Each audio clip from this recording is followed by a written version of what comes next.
یاد رکھو کہ اللہ نے اس دنیا کو دارالعمل بنایا ہے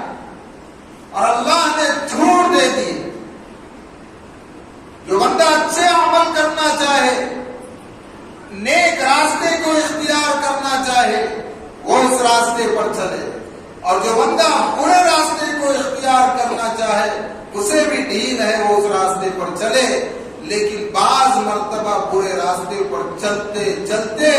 آدمی کوئی ایسا منحوس گناہ کا مرتکب ہو جاتا ہے کہ موت سے پہلے اللہ اس سے ایمان کو چھین لے۔ ایمان انسان کو ایک نہ ایک دن جہنم سے نکال کر جنت میں ضرور لے کر جائے، لیکن بعض گناہوں کی نحوست وہ ہوتی ہے، حدیث شریف میں ہے کہ لوگ مسلمان سمجھ کر اسے غسل دیتے،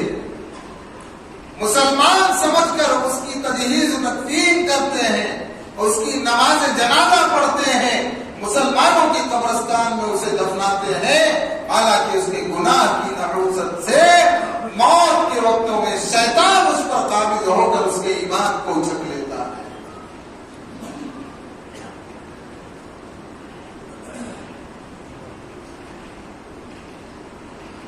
میرے بھائیوں، دنیا میں کچھ چیزیں ظاہر ہو جاتی ہیں، لیکن عمومی طور پر اللہ تعالیٰ ڈھیل دیتا ہے بندوں۔ اچھا راستہ اختیار کرنا ہے، اچھا راستہ اختیار کرنا۔ اور بزرگوں نے لکھا ہے کہ جب اس دنیا کی زندگی میں اللہ تعالی کسی کو ذلیل اور رسوا کرنے کا ارادہ کر لیتے ہیں، جب اس دنیا کی زندگی میں اللہ تعالی کسی کو ذلیل اور رسوا کرنے کا ارادہ کر لیتے ہیں اور اس کو آخرت اور دنیا کے اعتبار سے ناکام کرنے کا ارادہ کرتے ہیں، تو اس سے ایک کام کروا لیں، وہ جو گناہ کے راستے کو اختیار کیا ہے اللہ تعالیٰ اسے کسی عالم کے پیچھے لگا دے۔ پیارے آقا حضرت محمد رسول اللہ صلی اللہ علیہ وسلم نے فرمایا، کن عالما، اے میرے امتی تو عالم بن جا، دین کا، دین کے علم کو جاننے والا بن جا، دین کے علم کا واقفکار بن جا، اور اگر یہ نہیں ہو سکتا ہے او متعلما، تو پھر کسی عالم کا شاگرد اور اسٹوڈنٹ بن جا،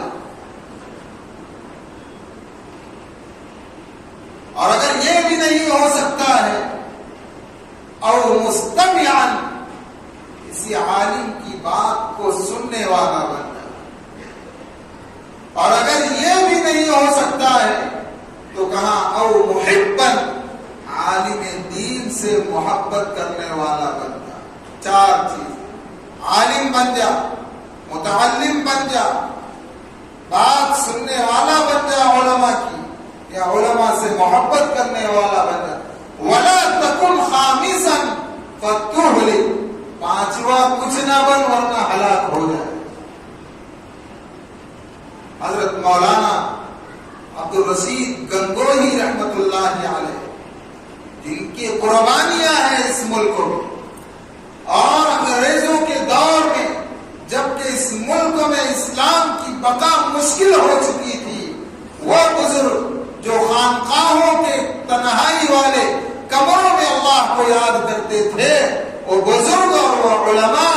میدان جنگ میں آئے کہ ان لوگوں میں ہے جنہوں نے اس ملک میں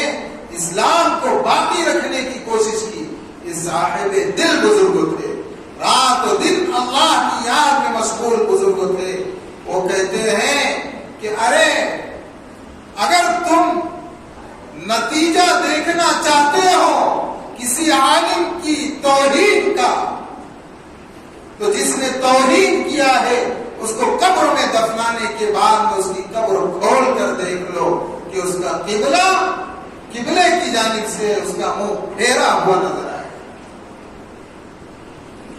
حضرت شیخ الہند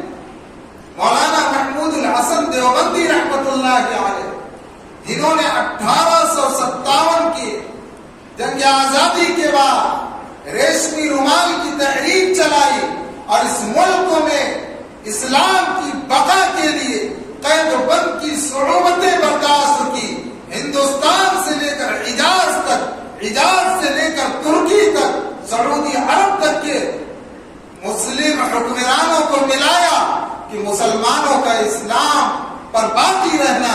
ہندوستان میں مشکل ہو گیا ہے، اور ان کی اس منظم کوشش کا راز فاش ہوا۔ انہیں مالٹا کی جیل میں بھیجا گیا جہاں رہ کر انہوں نے قرآن مجید کا ترجمہ لکھا۔ وہ فرماتے ہیں کہ عالم کی توہین کرنے والے کا موت کے وقتوں میں ایمان سلب کر دیا جاتا ہے۔ میرے بھائیوں، ہم نے دین کا علم نہیں سیکھا، زندگی گزر رہی ہے، شریعت کی ڈپ، اس کی گہرائی ہمیں نہیں معلوم۔ ہم نے اپنی زندگی گزاری ہے دنیا کے علوم کو حاصل کرنے میں، ہم نے اپنی زندگی گزاری ہے دنیا کے کاروبار میں لگ کر۔ ہمیں دنیا کی الٹ پیج سمجھ آتی ہے، دین کی الٹ پیج اگر نہیں معلوم تو کم سے کم اپنی زبانوں کو خاموش رکھ کر سیدھا زندگی گزار۔ گہرائی میں بغیر علم کے مداخلت نہ کرو، اپنے ایمان کو بچاؤ، اور اگر تمہیں اللہ نے وسعت دے دی ہے، تمہیں موقع مل گیا ہے، تو یہ نہ سمجھو کہ ہم کامیاب ہیں، ہم صحیح راستے پر چل رہے تھے اس لیے موقع ہے، بلکہ یہ سمجھو کہ تمہیں اللہ نے ڈھیل دی ہے کہ اور گناہ کر لے، اور گناہ کر لے، پھر موت کے وقتوں میں تیری رسی ٹائٹ کی جائے۔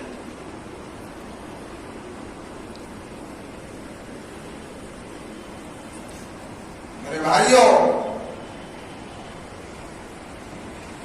ایک بزرگ کعبۃ اللہ کا طواف کر رہے تھے، انہوں نے دیکھا کہ ایک شخص ہے جو طواف میں لگا ہوا ہے اور وہ کہہ رہا ہے کہ اے اللہ تو میری مغفرت کر دے، میں تجھ سے یہاں یہی مانگتا ہوں، اے اللہ تو میری مغفرت کر دے، حالانکہ مجھے معلوم ہے تو میری مغفرت نہیں کرے گا۔ بزرگوں نے جب ان کو دیکھا، اس شخص کو، اس کو پکڑا اور سائڈ میں لیا اور کہا بھائی تیرا کیا معاملہ ہے، تو یہ کیسی دعا مانگ رہا ہے کہ اللہ تو مجھے معاف کر دے، حالانکہ مجھے معلوم ہے تو معاف نہیں کرنے والا۔ تو اس نے روتے ہوئے کہا کہ میں ان بدبختوں میں ہوں، میں ان بدنصیبوں میں ہوں جنہوں نے خلیفہ راشد میں سے خلیفہ ثالث حضرت عثمان غنی رضی اللہ عنہ کے اوپر حملہ کیا تھا، اور جس وقت میں نے حضرت عثمان غنی رضی اللہ عنہ کے اوپر وار کرنا چاہا تو ان کی بیوی درمیان میں آ گئی، میں نے اسے ڈھکیل دیا تو انہوں نے ہاتھ اٹھا دیا، اے اللہ تو اس شخص کو دنیا میں لمبی عمر دے گا اور موت تک لوگوں کے سامنے ذلیل و رسوا کرنے کے لیے اس کے اندر کی بے حیائی والی کیفیت کو ختم نہیں کرنا، اور اے اللہ تجھے عثمان رضی اللہ عنہ کا واسطہ کہ اس کی کبھی مغفرت نہیں کرنا، اور اے اللہ تو اس کی بینائی کو آخر وقت میں سلب کر لینا۔ تو کہنے لگا کہ تم دیکھ رہے ہو کہ میرے گال لٹک رہے، بڑھاپا کس قدر اتاری ہے، لیکن جب میں باہر نکلتا ہوں تو گلیوں میں اس عمر میں لڑکیوں کو چھیڑتا ہوں، اور تم دیکھ رہے ہو میری بینائی کم ہو رہی ہے، ساری دعائیں میں نے دیکھا کہ وہ قبول ہو گئی، اور مجھے یہ بھی یقین ہے کہ وہ ایسی ویسی بیوی نہیں تھی، وہ مظلوم حضرت عثمان ذو النورین رضی اللہ عنہ کی بھی ان کی بیوی تھی جنہوں نے بد دعا دی۔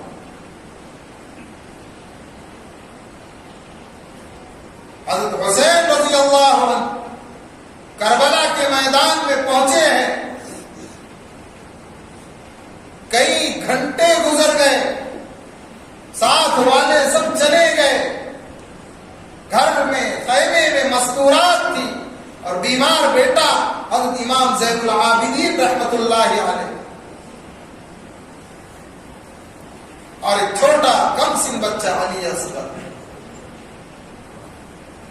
آپ اکیلے نکلتے ہیں فوج کی طرف، لیکن کسی کی یہ ہمت نہیں تھی کہ نواسے رسول کے خون کا بوجھ اپنے کاندھے پر لے۔ پانی بند کر دیا گیا،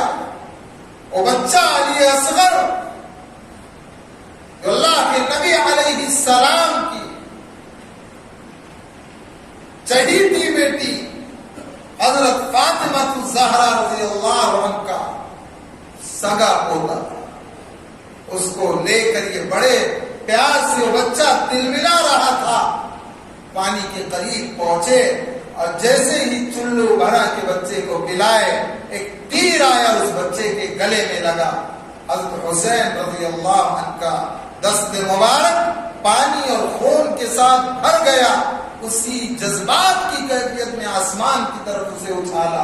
اور کہا اللہ دیکھ تیرے نبی کی اولاد کے ساتھ کیا ہو رہا ہے۔ مورخین نے لکھا ہے کہ اللہ تعالی نے ان ظالموں میں سے ہر ایک کو بد سے بدتر موت دی اس دنیا کی زندگی۔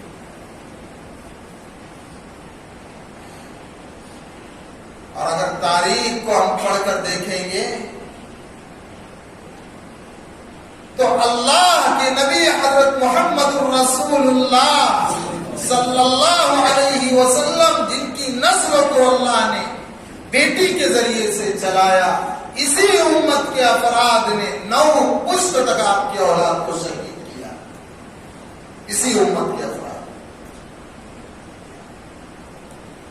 ڈرنے کی ضرورت ہے،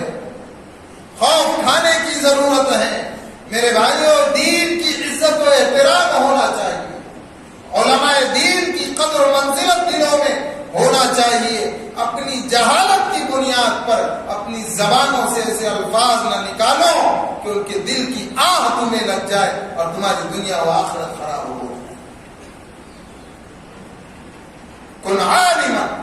عالم بن جاؤ، اور متعلما یا ان کے اسٹوڈنٹ بن جاؤ، اور مستمعا یا ان کی بات سننے والے بن جاؤ، اور محبا یا ان سے محبت کرنے والے بن جاؤ، ولا تکن خامسا فتہلک، 5ویں کچھ نہ بنو ورنہ ہلاک ہو جاؤ۔ اگر ان کے اندر کوئی کمی کوتاہی ہے تو اللہ کا اور ان کا معاملہ، ہمیں حق نہیں کہ کسی عالم کے اوپر انگلی اٹھائے۔ اور یہ قدر و منزلت اس لیے ہے کہ ان کے سینوں میں وہ نور نبوت ہے، وہ وراثت رسول ہے کہ جو اللہ کے نبی علیہ السلام اس دنیا میں لے کر آئے، اور اسی میں قیامت تک آنے والی انسانیت کی دنیا اور آخرت کی کامیابی چھوڑی۔ ہم اس نیت سے ان کا ادب و احترام کریں کہ ان کے سینوں میں اللہ کا کلام ہے، ان کے سینوں میں علم نبوت ہے، ان کے سینوں میں نور نبوت ہے، ان کے سینوں میں صحابہ کرام کی زندگیاں ہیں، ان کے سینوں میں آقا علیہ السلام کے بڑی مشکل سے پھیلائے ہوئے دین کا ایک حرف موجود ہے۔ لیکن آج ہم نے سب سے زیادہ پٹیچر جس کو سمجھا ہے وہ یہی علماء۔ ابو داؤد شریف کی روایت ہے، صحاح ستہ، 6 کتابوں کو حدیث کی کچھ لوگ معتبر مانتے ہیں، زیادہ صحیح مانتے ہیں، ان میں سے ایک کتاب ہے اللہ کے نبی علیہ السلام نے فرمایا کہ جس دن میری امت کے لوگ میری امت کے علماء کو خنزیر سے بھی زیادہ بدتر سمجھنے لگ جائیں گے تو سمجھ لینا قیامت آنے والی ہے۔ یعنی قیامت سے پہلے مسجدوں کے ممبروں میں محراب پر علماء کو اللہ باقی نہیں رکھے گا، علماء حق کو ہٹا دے گا۔ اور حدیث شریف میں ہے کہ جوہلا ہی نمازیں پڑھائے، جوہلا ہی بیانات کریں گے، اور لوگ ان کے مال و دولت کی بنیاد پر، ان کے عہدے و منصب کی بنیاد پر انہی سے سوال کریں گے۔ حدیث شریف کا جملہ ہے ذلوا فاضلوا، وہ اپنی عزت باقی رکھنے کے لیے غلط فتوے دیں گے، خود بھی گمراہ ہوگے، دوسروں کو بھی گمراہ کریں گے، اور اصل جو علماء حق ہوگے ان کو ان منصبوں سے ہٹا کر خود اس پر قابض ہوگے، اور اصل علماء کو خنزیر سے بدتر سمجھے۔ ابھی تو کچھ حد تک ادب و احترام باقی ہے، لیکن میرے بھائیوں سمجھو، یہ بے ادبی اگر ہم سے ہو رہی ہے تو یہ سمجھ لو کہ ہمارے دین کی کمزوری ہے، ہمارے اندر علوم کی کمزوری ہے، ہمارے دلوں میں خوف خدا کی کمزوری ہے، خوف خدا کی کمی ہے۔ اگر یہ ہوتا تو ہم سے گستاخیاں نہیں ہوتی، اور نہ ان لوگوں سے ہوتی جنہوں نے حضرت حسین رضی اللہ عنہ کے ساتھ کیا، جنہوں نے بڑے بڑے تابعین کے ساتھ کیا، تبع تابعین کے ساتھ کیا۔ اللہ نے اگر اس دنیا میں ڈھیل دی ہے تو یہ نہ سمجھو کہ ہم کامیابی کے راستے پر ہے، بلکہ سمجھ جاؤ، اپنے آپ کو سدھار لو، اس لیے کہ یہ دارالعمل ہے، عمل کی جگہ یہاں کا بدلہ اوپر ہے، دارالجزا اوپر ہے۔ لیکن کہیں ایسا نہ ہو کہ اسی ڈگر پر چلتے چلتے چلتے موت آ جائے اور موت سے پہلے ہمارا ایمان سلب ہو جائے۔